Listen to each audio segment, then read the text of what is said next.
Hey, it's Zen Zenith. And I'm Jake Lloyd, and we are the co-founders of Dragon Wagon Radio. This podcast you're listening to right now is a podcast on the Dragon Wagon Radio Network. An independent podcast network comprised of artists, journalists, educators, and more, with a wide variety of different shows to put in your ear holes. Simply search Dragon Wagon Radio in your favorite podcast player to see everything we have to offer. Or if you're a stickler for a web browser, you can find it all online at dragonwagonradio.com. Do it!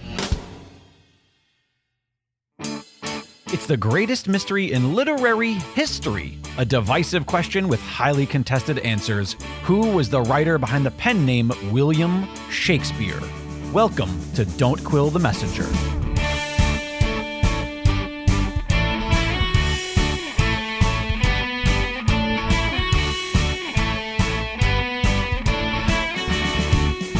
Here's your host, Stephen Sable. Small Latin and less Greek. Lots of people like to quote a poem by Ben Jonson where he says that though thou hadst small Latin, less Greek, with regards to the author Shakespeare. And people always misunderstand that quote because they take it out of context. What Jonson is saying is, though thou had small Latin and less Greek come from thence to honor thee, I will not call for names except for to call. And then he lists the three top Greek playwrights, Aeschylus, Euripides, and Sophocles. He isn't saying that Shakespeare had little knowledge in Latin and Greek. He's saying that it's a shame that these Latin and Greek masters couldn't be there on the day of his death to honor him for the great masterful works he himself created. That's one of the things we're going to explore today on today's episode of Don't Quill the Messenger, revealing the truth of the Shakespeare authorship mystery. Our special guests today are Greek master scholar Earl Showerman, who knows more about Shakespeare and his connections to Greek literature than just about anybody I have ever known. Also, theater professor Theresa Lauricella and podcast host Paul Bianchi, who is the host of Mythunderstood, a podcast that focuses on Greek mythology. Let's listen in, shall we?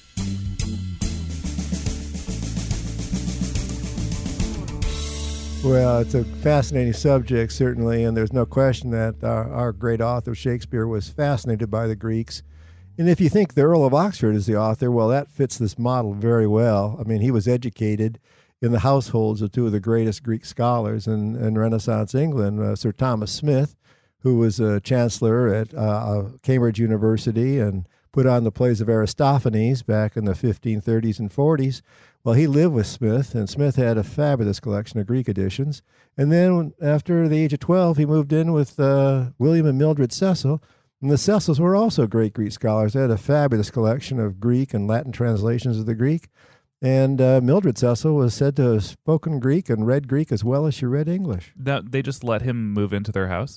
He was a ward of the court, and William Cecil was his guardian. He lived with Cecils for almost 10 years. And during that time, he was very close to the heart of what was going on politically and intellectually. His uncle, Arthur Golding, was in residence at that time. He was translating Ovid's Metamorphoses. Mm-hmm. So there were other translators in the neighborhood. George Gaskin was there. He was translating Greek plays. And Arthur Hall, he was also a ward of the court living at Cecil House, and he translated the first 10 books of the Iliad. So these people were deeply immersed in what was really becoming a radical departure from previous knowledge of the Greek and Latin sources. So were these books like exclusive to certain households, or? Well, the Greek editions were certainly only published on the continent. In Paris, Basel, and Venice, they were Greek and Greek Latin and a handful of vernacular translations. But there's only a couple of Greek plays that were ever published in England during this time. So that does raise the question of how did Shakespeare come into contact with this? And in particular, you've got a problem when it comes to Aeschylus as opposed to Euripides or Sophocles.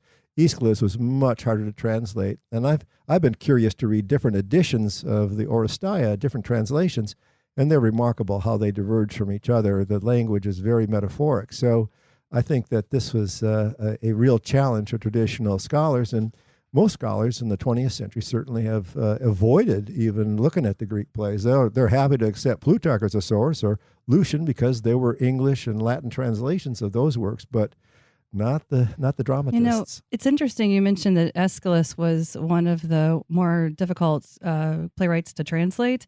Do you know he was the most theatrical of the three tragedians in Greece? Well, the revolution that took about 50 years during that time, from about 460 or so BC right through the turn of the century, was a remarkable period of evolution of theater. There was only one actor in the chorus at the time that Aeschylus started his writing career. He introduced the second actor. And Sophocles comes around about 2 decades later, and he adds a third actor. By the time Euripides comes up a few years later, it's a full-on ensemble cast in which you have a very realistic drama. So it starts out as a chorus, kind of a religious drama, and ends up being a much more realistic drama. And then you have the evolution of the comic theater. We really only have Aristophanes' plays to represent that. And that was an amazing period of time when Aristophanes was writing, because he was writing political tracts that were highly critical. And he only could get away with it because Athens had a democracy that was, in fact, a living democracy. There were several people that sued him for, blasphemy or not blasphemy, but for insulting them. And he actually won in court against Cleon. And actually, he was actually quite critical of Socrates in writing his Clouds. So their modern concept of the role that comic and tragic dramas played in their social lives was just remarkable. They started as religious festivals, and they ended up being really a realistic theater. I think when I go into the theater and I have that religious feeling that you might get if you saw The Winter's Tale, the statue scene, it sends chills through me just to remember how that went the first time. So I think the roots of theater in religious drama really, really is wonderful. Well, and that certainly translates back into England, too, because before the Elizabethan age, they're just transitioning out of the medieval theater, which was very religious before it went into the miracle and mystery plays. Yes, of course. Yeah, those were still happening. And even at the time of Elizabeth. There was a huge effort at translations that were going on, mainly at the Inns of Courts. The law schools were hotbeds for translation. And the people who were really supporting that were Queen Elizabeth, Lord Burleigh, Edward de Vere, the Earl of Oxford. They all received numerous dedications from translated works. And in fact, one of the most important ones that were translated during that time was in 1569 when Thomas Underdown translated the Aethiopica by Heliodorus, which was the first of the Greek romances to be translated. And according to Stephen Gasson, the theater writers milked everything they could out of the Heliodorus to create romances and comedies for the English stage during that time. So it was a radical departure from the religious drama that had preceded it and had been really the only drama available for virtually a couple thousand years. Now, is this the reason that people were doing all this translation? Is this because there was a sudden influx or reason to translate Greek theater at the time? I mean, specifically, when you began, you were talking about Ovid, and when I think about Ovid, when I do my podcast and I'm talking about Ovid's myths, it's always so wacky. It's like, oh, and then this person turned into a duck, and I think about that being like, was there something innate in Ovid's work, or just specifically these Greek writers' work that made people say, yes, I want to translate these right now? Well, of course, Ovid was Latin, but there were both Latin and Greek translations going on. I think back in about 1570, there was a complete collection of Seneca's dramas that were translated. And Seneca's dramas were like closet dramas. They were meant to be stood up and read, rather than acted out. But Ovid was immensely influential in Shakespeare, of course. He's one of his favorite sources besides Plutarch from that era. And the idea of metamorphoses is a wonderful and quirky idea. And, the Midsummer Night's Dream with the transformation of Bottom into an ass-headed monster is an Ovidian meme. It would be the one play in which he did this. And in Aristophanes' dramas, there are a number of animals that turn up in bizarre creatures, but there's one transformation similar to what you see in Midsummer Night's Dream in the birds, where men who affiliate themselves with the birds and want to depose the Olympian gods sprout wings, and they bring a rebellion against the Olympians and triumph over the Olympians. So these metamorphosed males actually take over Mount Olympus. Yeah, I wonder if that has anything specifically to do, like in a response to so often in Greek mythology, you see like the person gets pushed out of a window, and then the gods decide, I'm going to take pity on you and turn you into a bird, as opposed to just saving them, Right. So like I wonder if maybe that's the okay, we are birds now and we're going to get revenge for this pity that you have put upon us. Alcyone and what's her husband's name? Ceyx, is that what his name is? Oh yeah. Yeah, they turn into birds. Yeah, we definitely get that kind of Sure, metamorphosis. and Procne and Philomela and are turned into birds. The hoopoe bird is apparently once the king of Thebes. The names are escaping me right now, but there's that whole slew of the king gets killed, and then all of his devoted daughters all jump off of a cliff together, and they become the birds that assault people during the Jason and the Argonauts tale, the bladed winged birds. Well, that's wonderful, Paul. Here's the thing. I think what's really going on here is there's a rebirth of interest in the classics. Literacy is going up. We're now in a Protestant era in which you're reaching back into the classical era for guidance and for moral principles. Aristotle and Plato are being translated and published for the first time in thousands of years. And so there's an obsession with the classical in response and in reaction to the Counter-Reformation. I mean, this is all part of the religious and intellectual growth that is the, fountain of the English Renaissance. And certainly Shakespeare was the forefront of that. And it's a very much celebration of the classics and then like a neoclassical age, similar to what Italy was experiencing too, maybe a little bit before the Elizabethan Renaissance. But yeah, they are. I think that we even see that same Renaissance happening in England. Like I think what happens during the Elizabethan age is very much like 5th century Greece, which you were just talking about. Absolutely. And traditions. here's the thing I think that's really underappreciated.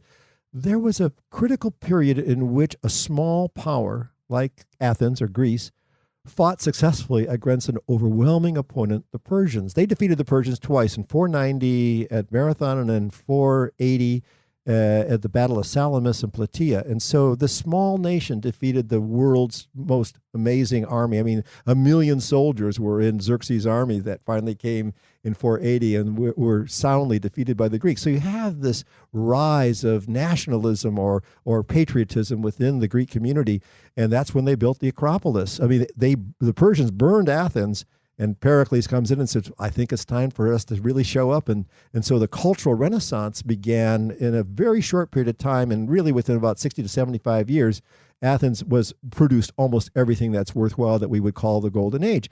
I think the same thing happened in England with the Spaniards representing the Persians in this regard, an overwhelmingly powerful foreign attack, which had been kind of an ongoing conflict, but certainly, in 1588 when the Armada sailed and were defeated by Drake and the other English sailors, and bad weather, of course, contributed to that. Now, the war went on for another 15 years or so, but it was the defeat of the Armada that really spurred the English literary productivity. We love the underdog. Yeah, I mean, the Arraignment of Paris by George Peele was a reaction to the assassinations of the Huguenots on St. Bartholomew's Day. So you have these political forces that were very active and very threatening to smaller nations that won great battles, naval battles actually in the last two cases, in which you have a response to that in terms of a growth, an incredible growth of intellectual, progress at that time. So, I think for those playing along at home, the movie, of course, that comes to mind when you talk about a whole bunch of Greeks against the Persians is 300 with all the men running around in little leather underwear. So that's a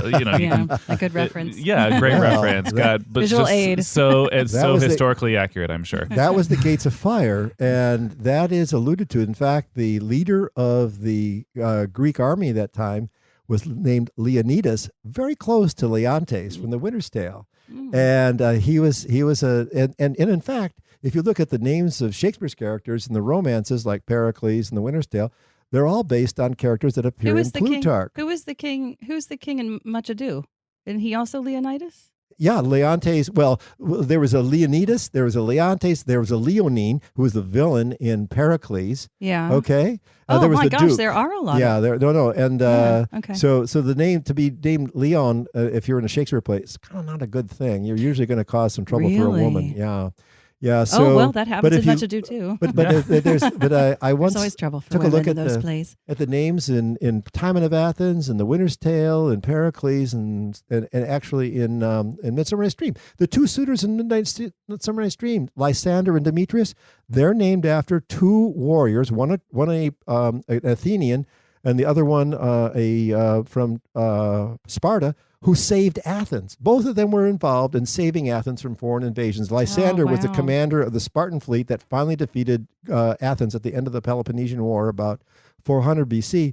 And he said, no, we're not going to wipe out the Athenians. We're not going to burn your city and sell all your women and children into slavery and kill all your men. You beat the Persians. You are good people. Even though we've been at war with you for 30 years, we're going to, change your government. But we're not going to wipe you out. Demetrius, the other suitor, he was associated with Antigonus, his father, and they saved Athens from another invasion. Incidentally, Antigonus was the character in The Winter's Tale who is tasked with taking Perdita to Bohemia, and he exposed her. She was supposed to die. Of course, she was rescued, and then exit pursued by the bear. The most famous stage direction in all of Shakespeare. That's how Antigonus dies. Why would Shakespeare do that? Why did he bring in these names? What's the illusion in Midsummer Night's Dream? Well, you think about it. You've got two suitors who were saviors of Athens. Theseus, who's technically the founder of Athens. He was the first great king of Athens. So you have people who are literally conscious, knowing that these names actually mean something about historical characters. So you characterize your fictional characters by identifying with the same name as historical characters if you've read your Plutarch. Who would have known that? I mean, the groundlings, would they have known these names? Would they have been familiar? The theory that's most popular right now is that Midsummer Night's Dream was performed as an epithalamion, a wedding ceremony play to celebrate. There are several weddings in the 1590s that are thought to be perhaps the first time that Midsummer Night's Dream was produced. So that play and a number of the plays were really written for a more educated audience. In fact, we have more evidence that Shakespeare's plays were performed at court and in the inns of court than we ever have that he was ever performed on the public stage. Oh, so he was speaking to the people that would know these names. It wasn't just like he was adding color to be adding. And if you look at Midsummer Night's Dream and the relationship of Bottom and Titania, and this scholarship has been out there for quite a few years, though ignored by most traditional scholars, the relationship and the romance between Bottom and Titania with the love potion dropped in her eyes and the ridiculous love affair with the monster-headed ass, that's an allegory about the relationship of Queen Elizabeth and her dalliance with the Duke of Alençon from France, who was her last suitor. There are numerous allusions within that play that point to the fact that this is the association that is implied in the play. So Shakespeare is mocking the queen and her obsession with a French duke who was 18 years younger than her, with whom she had a dalliance. And the historians note that she went to his bedroom unchaperoned in the morning. Now, she was in her mid-40s at that time, and this is part of a political triangulation to try to keep the French from aligning with the Spanish. This is the run-up to the war with Spain, and prevent the Catholic alliance between France and Spain. And so she played her hand very well. The Duke went off to fight the Spanish for her in the Netherlands. He was a complete failure. He went back to France with his tail between the legs and died with a broken heart at the age of 29. So it was like a soap opera, but Shakespeare puts it in Midsummer Night's Dream. It's fascinating. Can you give me another reference where you have a Shakespeare play and, another Greek, ancient Greek reference? Well, perhaps the most... Isn't it Macbeth? Macbeth. There's full of it in Macbeth. Ooh, yeah. Oh, we've. I mean, we're not backstage in a theater, so we're fine saying it right now. Yeah. Well, we are. That's very true. I've thought of that. Yeah. Yeah. The Greeks were high on the supernatural. They have ghosts in their plays. Okay. So you've got the ghost of Banquo, and you have these supernatural three weird sisters that are just like the Parcete, like the Fates. They predict the future, and then they tempt him into sinning. And the display of the bloody knives is very much like the display of the bloody sword that was used to assassinate Agamemnon in the Agamemnon of Aeschylus. With Clytemnestra. Oh yeah. And the story in the Aeschylus is that there was a bloody net used. There was a net to throw over him. He's trapped in the tub and he was stabbed. Yeah, I've stabbed multiple times. Yeah. Yeah. But in Shakespeare's play, Shakespeare says, Macbeth says, if I could trammel up the consequence with his surcease. The trammel is a net. So he's making a specific reference to a net. And of course, he's got those bloody knives he brings after they've killed Duncan. And those same bloody knives turn up in the Oresteia. So there's numerous echoes. There's avian augury in Macbeth as well. What's as that? What's I know that one. Oh, you do? Oh yeah, Yay, take it for augury the team, is Paul. the study of birds, so that like their flight patterns and used as a source of like divination. Like That's it. There we go. That's it. There's numerous allusions in Macbeth. Where is that alluded to in Macbeth? There Is was it an during owl. the? Well, there's a after the assassination. There's a talk of an owl that took shrieks down, or something, right? Yeah, no? we shrieked during the night, but in the daytime, then the owls always fly at night. Went up to the highest point where a falcon was flying and killed a falcon, and that's not right. That's a bad against. idea. That's a flipped. Very bad idea. Yeah. So there's a number of allusions in Macbeth that suggest he was familiar. The author of Macbeth certainly was familiar with the Oresteia, but the one that's really well developed, the one that people have written about the most, is Hamlet. Hamlet is inspired almost the same plot as you get in the Aeschylus Oresteia. The young man comes back. Oh, that's right. Okay. After his father's been assassinated by a usurping cousin, not an uncle, but a cousin in that case. And the mother, well, she had her reasons. I mean, he had sacrificed the daughter Iphigenia so they could go to war. Right. So she had her reasons for wiping him out. But and he brought home a concubine from the war. That's always. And so the plot elements are there. Mm-hmm. And in both, there's a haunted house. Macbeth here's the house talking to him. So is true in the Oresteia, in the libation bears, and the similarity between Clytemnestra, who kills her husband, and Lady Macbeth are very remarkable. They're just unmistakable. Does that make Ophelia Electra? Well, or is she Iphigenia? Yeah, well, she gets sacrificed in the end, of course. But, Who does? Iphigenia? Well, both. Yeah, Ophelia gets sacrificed too. I mean, she goes nuts, doesn't she? I mean, she's betrayed. She's abandoned. Her brother's gone. Her father's dead. Her lover doesn't want anything to do with her. No wonder she goes off the rail. Mm-hmm. You can appreciate the problem that she had. Well, if you're getting down to where you're talking about Polonius and Ophelia, you really have to talk about the fact that many scholars have noted that Polonius appears to be a mockery of William Cecil, Lord Burleigh, the Earl of Oxford's father-in-law. And that Burleigh's precepts, which were unpublished at the time, are very similar to those precepts, those aphorisms, to thyself be true, and then shall follow the night and the day, etc., that Polonius lays on Laertes before he heads off to Paris. And he also, Lord Burleigh, had a spy go to spy on his son, Thomas, his older son, Thomas Cecil, when he was a student in Paris, exactly as Polonius has Reynaldo go to Paris to talk to Laertes, to spy on Laertes, and of course William Cecil was England's spy master at that time.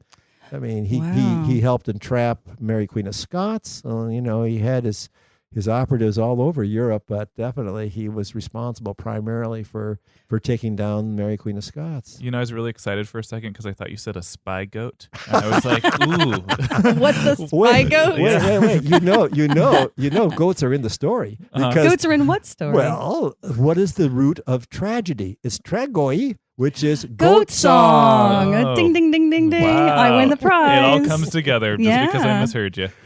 Aren't we having fun now? This is a great time.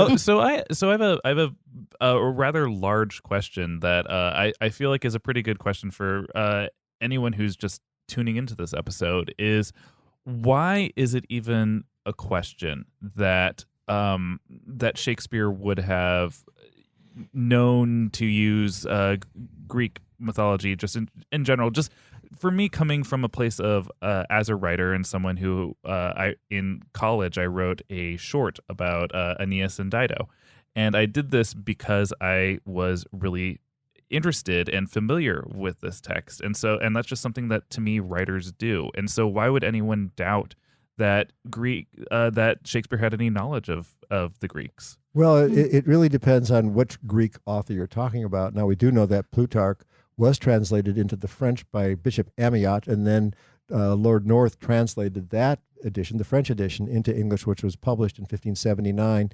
And then again, a second edition was published in Shakespeare's lifetime. So we have no doubt that Plutarch would have been available in English. And Plutarch's lives include numerous things that relate to the canon, including the Latin plays, the Caesar and Antony and Cleopatra and Timon of Athens, all derived from Plutarch. And of course, as I mentioned earlier, a number of the names and characters that turn up in Plutarch are used as fictional names for Shakespeare's characters. But the Greek drama was a different game altogether. Much different language, much harder to get those texts. There were no vernacular translations of Aeschylus at any time until the 17th century, not even in French or German. There were some Latin translations that were published in places like Paris, Venice, and Basel, but the availability of those editions would require you to have access to a private library where you could see these parallel Latin and English, Latin and Greek editions. So it was a question of the availability and whether the public in general would appreciate these stories. Because the Oresteia is the only extant trilogy in the Greek canon, and perhaps the greatest play, of all the tragedies, would have been unknown to an English population. So the fact that Shakespeare seemed to have access to that would suggest he had to be around people who were Greek scholars, who had copies of these Latin editions, Latin translations, or Greek editions. As far as the Earl of Oxford is concerned, that's not a problem because he was raised in the households of Sir Thomas Smith and Lord Burleigh, both of whom were versed in the Greek and had copies of those Greek editions. Mm-hmm. However, the man from Stratford-upon-Avon would not have access to such things. It's argued that perhaps he had some Greek education in his school. We have no documentation that he even went to school, but there were only a handful of Greek editions available that were donated to the schools like Eton and Winchester and some of the very highly rated schools. Like Winchester is where Ben Jonson was educated, and William Camden was the headmaster there, and Camden certainly had access to these kinds of texts. And we know that Jonson actually did have a copy of one of the Latin translations of the Oresteia, but we only have that because somehow he sold his books off and we have an inventory of that. It's kind of hard to know who had those books, but Euripides would have been more available generally, but Aeschylus and Sophocles, far less likely. There were fewer plays they had available from them.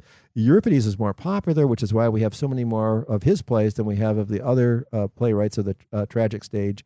And Aristophanes was considered to be so political and so topical that it would have been interest to a modern new audience. Sure. So I think that's one of the reasons that it makes it very intriguing and a real Achilles heel, so to speak. Oh, there you no go. pun intended there, Sorry. Earl. You went there. Yeah, well, I couldn't help myself. Yeah. I don't know what the Hecuba you're talking about. Well, what's Hecuba to Shakespeare is one of the finest articles actually written by a scholar by the name of Tanya Pollard. And she's my hero right now. She just published a book, Your muse. Greek Tragic Women on Shakespearean Stages. She even cites one of the articles I wrote on this question. Hey, congratulations. Woo! Ding, ding, ding, ding. Yeah. And she's quite remarkable in cataloging all the translations in her book. And so you really, it's a question of availability of these texts and whether they were translated editions, Latin, and Latin was really the lingua franca of the intellectual community throughout Europe. For instance, the Earl of Oxford sponsored a Latin translation of Castiglione's A Courtier. There had already been an English translation by Sir Thomas Hoby, but by making a Latin translation, it would have been available to any scholar throughout Europe because really everybody was educated in Latin. I don't speak Latin. I don't read Latin. I don't read Greek. I'm an embarrassment talking about these things, but I do like to know that it was a significant critical issue in terms of the availability of texts that were used as sources. Wow. Yeah. Mm-hmm. No, it's really, you get down to the particulars of certain images. For instance, in Troilus and Cressida, there's a conversation between Achilles and Ulysses in which they talk about the eye metaphor. The eye, you see yourself reflected in the eye of the person you're talking to, and they go on this long discourse. Well, that's almost what you would call a cento, almost a direct translation of a passage from the first Alcibiades of Plato. And that was not translated into English during Shakespeare's lifetime. But we do know that the Earl of Oxford purchased a collection of Plato's Interesting. Plato in folio when he was 19 years old. At the same time, he bought a French edition of Plutarch and the Geneva Bible, which is one of the really important documents that suggest the Earl of Oxford was Shakespeare because of the scholarship of Roger Strittmatter, who wrote his PhD thesis looking at the allusions in Shakespeare and its relationship with the marginalia and markings and underlineations in his personal Geneva Bible, which is at the Folger Shakespeare Library. It was our privilege to see this book when we were at a conference back in D.C. in 2012, and it was just a sense of history and miracle that you were actually seeing something with the hand of the Earl of Oxford on it. For those of us that think he's the actual author, it was a tremendous treat. I feel like he must have been a hard person to shop for. Like he was always picking up the books that you would have gotten him for Christmas. Yeah. So you've talked about his you had said the Oresteia must be the best tragedy and or trilogy, and It's the only extant trilogy we have. well, it is the only extant trilogy, but heretofore it's been Oedipus. So did the Earl of Oxford not have any connection to Oedipus or perhaps even Aristotle? You mentioned Plato, yes, but not Aristotle. Oh, I think Aristotle was definitely on the shelves, and he Oh, you certainly do? was familiar with Aristotle. He will, yeah. Yeah. No, I agree. He had a very rich education. He got honorary masters at both Oxford and at Cambridge during his teenage years. Mm-hmm. He lived in the Cecil's house, and he lived in with Sir Thomas Smith.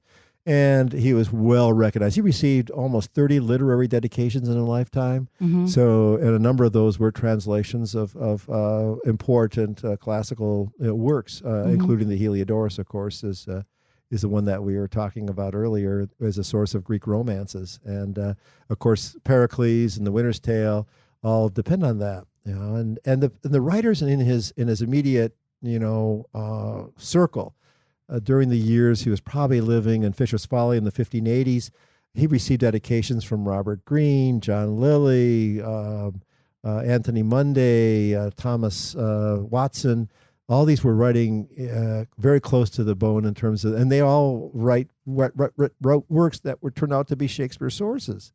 So I think the associations are deep and rich and multifaceted, and it's a puzzle that you have to kind of dissect to figure out who influenced what. I mean, there's a question whether Shakespeare's text actually preceded some of the texts that are now considered his sources because they were in close relationship with each other. But he was compared to Alexander the Great in at least 8 or 10 of the dedications he received.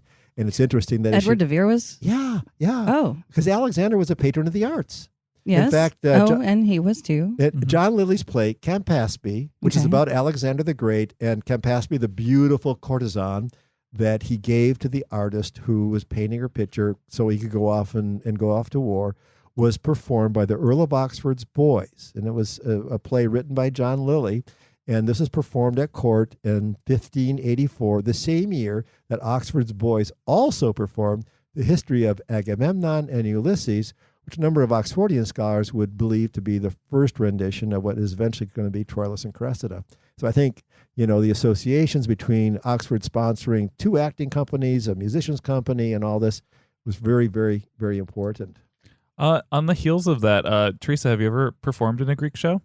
I have. You have? Uh-huh. Like, which one? I was in Antigone. I played the chorus all by myself. Oh, you were a solo chorus. Yeah, it was Jean Anouilh's version, and I was a solo chorus. Oh. And we did it like I was, this dates me, Joan London. I had a nice blonde wig, and I got to, actually, it was one of the bestest performances ever because I had a very long monologue. Well, it was my fave performance because I had an audience member who was snoozing. Uh-huh. And so I killed my blocking, and I stood there and stared at the person until they woke back up. My high school did Antigone as well, and I think it was before I was in high school, but I remember specifically because we did dual casting, Nice. and we had an actress play Antigone one night and a deaf actress play her other nights, and it added this amazing layer to the story because you watch this woman try to explain her needs and her wishes to Laius, and there was already a disconnect between them, and now he could hardly understand her, and it was goodness. like it was really emotionally affecting for I the would audience. think that's very So, affecting. so I want to ask you, Paul, what is the fundamental dramatic conflict in the Antigone? What do you remember as being the most singular issue that Antigone faces? Wow. I think it's her need to do something that defies everyone else. And you're making a big face at me right now. I don't know what that means. You're right there. Come on, Mike.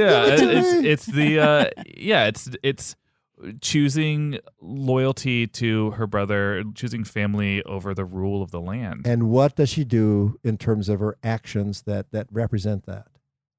She decides to bury her brother That's anyway. right. Yeah. She's for the gods. She puts some dust on him, and for that she's condemned to die. Yeah. That's the critical thing in all the Greek tragedies, and it's also true in Hamlet. Mm-hmm. Yeah, I mean, in the Oresteia... Way to bring that back around. Well done. Well, come on, it's true. I mean, to the Greeks, not being buried properly, not having a ceremonial burial is a huge deal. Laertes complains bitterly about the father that his father Polonius had not been given proper burial. And of course, there's the whole burial scene with Ophelia that's represented there, which is a complex thing because maybe she committed suicide and she could be buried in sacred ground or not. Consecrated ground.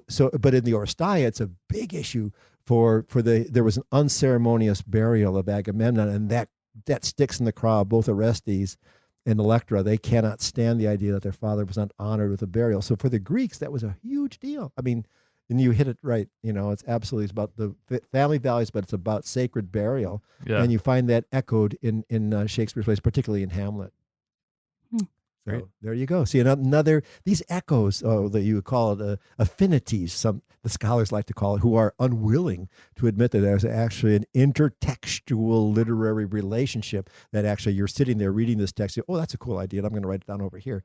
You don't find people willing to admit that, scholars. But again, now it's beginning to break down. In the early 21st century, there are some scholars, particularly affiliated with Oxford University, that are pushing on this question of whether Shakespeare actually was familiar with the Greeks. And think of it as a cultural question. Huge that we have this literary renaissance that's based on a whole canon that's been pretty much ignored up until very, very recently. And I think it's kind of an exciting area. Yeah.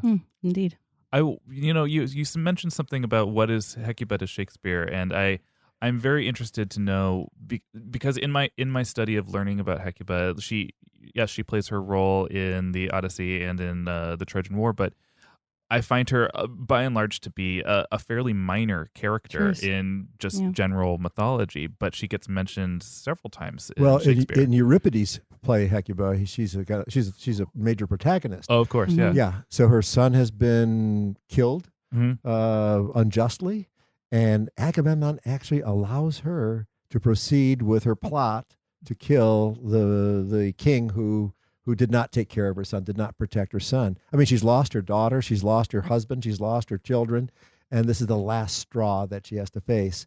So does she get turned into a dog in Euripides' version, or is that I get no? There are so many different sources for Greek mythology, and sometimes it's like, and then sometimes she gets turned into a dog and jumps off of a boat. It's an odd ending, but I guess not in Euripides. Maybe in Aristophanes, I have no idea. Yeah. That's a possibility. You know? But certainly Shakespeare makes numerous allusions to Hecuba in the canon. Of course, the big scene, of course, is the player's speech in Hamlet, where Hamlet is shocked by the deep emotion that the actor can show in grieving the Hecuba's plight, watching her husband, the feeble king. And the big problem for this is that he's taken sanctuary, and so he's being assassinated when he's in sanctuary. Oh, that was a big no-no, that's too. Big no-no. Those Greeks did that to that Trojan king, and that was a big no-no. That was one of the worst things they did at the end of the Trojan War. Rape and pillage and all that, but assassinating a royal, what do you take in a place of sanctuary? That's the I like how you just gloss over what happened to Cassandra, and you're just like, oh yeah. What happened to Cassandra? She got, several different versions, but she was raped while holding on to in the middle of a temple, like by by the second. There are two Ajaxes, yeah. The second Ajax the Lesser. Well, in the Oresteia, of course, is taken back to Mytilene, with the With with Agamemnon. and assassinated by Clytemnestra and Aegisthus there along with Agamemnon because she's brought back as his concubine. And she's sitting there with the chorus saying, "Don't you hear what's going on back there? Don't you hear the bloody screams?" You know, and the chorus said, "Oh no, it's all going to be okay." They're all naive about what's actually happening. And of course, her curse is she's the coy prophetess, the one who wouldn't sleep with Apollo. And of course, the curse is all your prophecies will be accurate, but no one will believe you. Yeah, after he spit in her mouth. Yeah, you got that. You got that. Yeah. Is that what did it? Is that how no That's one will like believe how her he now? administered the curse was he spit in her mouth. So he's a psychopath. Well, Yeah. well, she He's Apollo. wanted mom and dad to take that little Prince Paris and to kill him. So they did the same thing with Paris that happened to Oedipus. They took him I was out. going to say that's Oedipus all and over that's again. Oedipus, and of course that's Perdita. She has the same fate. It's a standard Greek motif. You take him out to the wilderness, and then some shepherd or some idiot or some animal, some fox or wolf or Is bear. this chased by a bear again? Yeah. Oh my gosh, we've come down round some- again. Sometimes a spy goat. and then of course he's finally recognized, and then he's got the judgment of Paris, where he has to decide between Aphrodite and Athena and Hera, who is the most worthy. And he goes with the hot bodied goddess of love. Yeah. And that just sets the stage for a lot of trouble. It really does. No. I think that's like that. I always thought that was such an interesting thing because it's what are they offering? It's I offer you money, I offer you strength, I offer you the love of a beautiful woman, and that really sets the priorities there. I've talked about a lot how the Greeks tended to associate the animalistic needs of man to be worthy of condemnation, and how like this was like him choosing love as opposed to strength or political resolve or anything like that. It just sort of seems lowly. And a basic need he Yeah. chooses over, power and Well, Hercules certainly suffered for that problem. Sure. He had numerous encounters that had to do with that, and his death is certainly caused by his obsession. And then the putting on the Nessus shirt, which is his wife gives him this poison shirt to wear after he's brought back a concubine, after he destroyed a kingdom to get the princess that he fell in love with. And then, of course, that is the end of his mortal being. Of course, he undergoes the apotheosis and is taken up to heaven, into the Olympic. And he's one of the few Greek mortals or demi-mortals or demigods who's actually delivered up to Olympus. The other one is Asclepius, the god of medicine, who doesn't get referred to a lot in Shakespeare. But there's a question of Asclepius being mentioned in Pericles, where Lord Cerimon resuscitates the Queen Thaisa, and he says, "Apollo, help me let me read do it properly, and Asclepius guide me." Mm-hmm. He's actually paraphrasing. Does he also do jazz hands when he does it? He has music, he has special powers, and he resuscitates the queen who's thought to have been dead. But he actually paraphrases the Hippocratic Oath in doing that. So, so the Cerimon is about as powerful a shaman as Prospero is in The Tempest. Another romance in which a moral person has the capacity to change the course of history, actually. That's great. Yeah, no, Cerimon's I'm a retired doc. I love that story.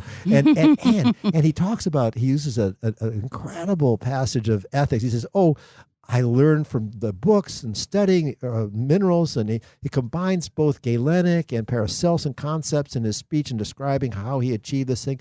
And he says, I would really rather be doing this and helping people and restoring their lives than to tie my future up in bags of gold. So he really rejects wealth for the important role that he played as a valuable member of the community where he lived. So quite a character, Cerimon. I think he's one of the most fascinating and moral characters within Shakespeare, and just a great guy. Yeah. For a doctor. Hey.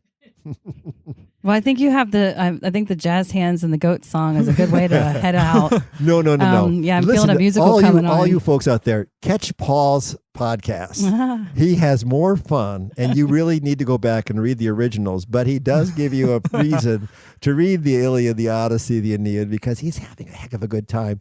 And I love those mythopoetic elements that you bring forward in your work, and I wish you could just continue, and maybe you want to go see a few Shakespeare plays, and we'll talk about this more in the For future. sure, yeah. I mean, and that's why I'm so jazzed with the work that you're doing, because one thing that I mentioned when talking to people about, like, well, this is why it's important to engage with Greek mythology, is the echoes and the ripples that you see even in our current timeline of just recently with what's been happening in the news. People were posting paintings of Veritas and Veritas emerging from her well to shame mankind for everything that's been going on in politics. Yeah.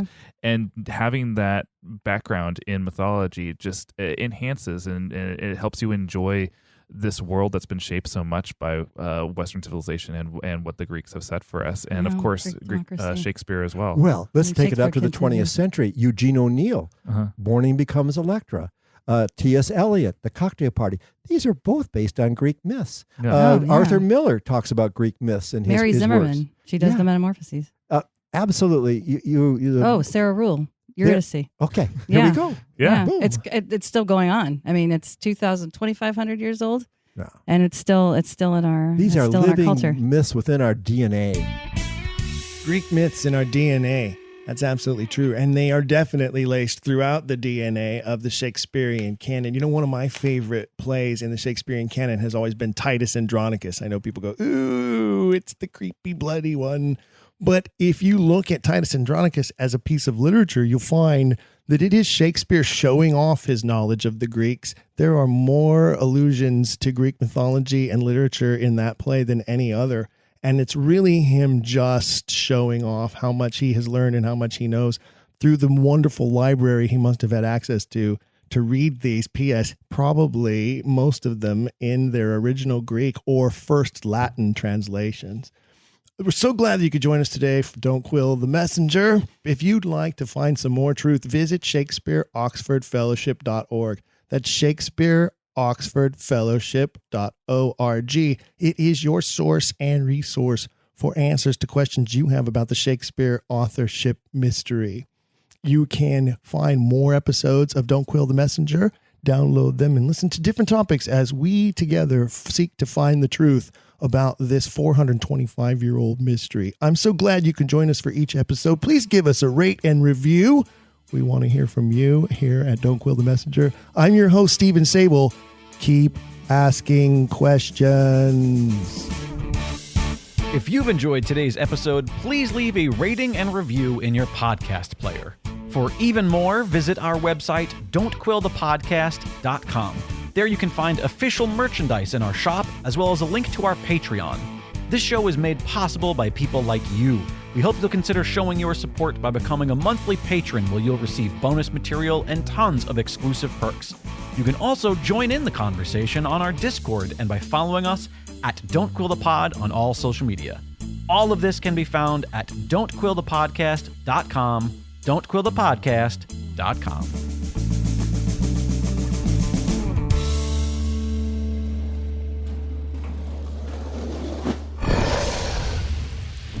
Dragon Wagon.